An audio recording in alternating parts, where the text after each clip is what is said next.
wat woon in die skuilplek van die Allerhoogste, hy sal rus in die skadu van sy hand.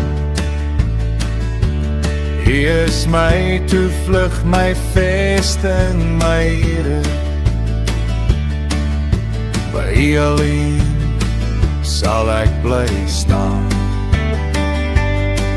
As storms deur die donker oor my kom rol en die nag voel koud en swaar,